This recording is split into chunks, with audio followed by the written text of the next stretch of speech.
Domani anche nella Marca iniziano i saldi estivi. Una volta momento atteso per fare qualche buon affare o prendere quel capo che altrimenti non ci si potrebbe permettere. Oggi decisamente fuori dal tempo.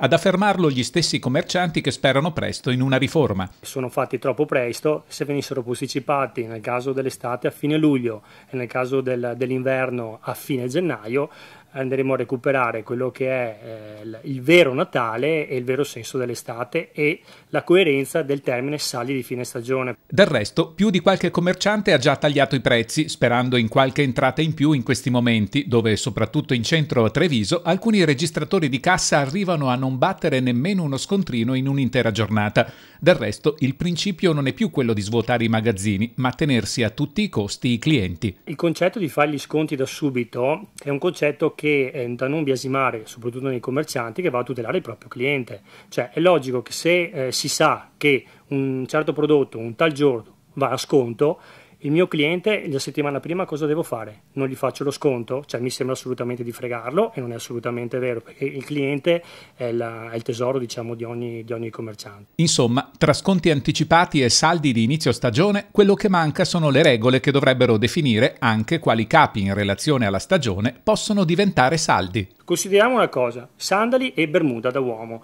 Bermuda da uomo si vendono a luglio ad agosto perché si utilizzano a luglio ad agosto, dunque saldo pieno. I sandali a luglio ad agosto con il caldo, e dunque che senso ha avere i saldi sui sandali o sul bermuda che viene venduto proprio su questo periodo? Cioè c'è una dissonanza completamente su quella che è la ratio del concetto del saldo e quello che è veramente lo sconto, insomma.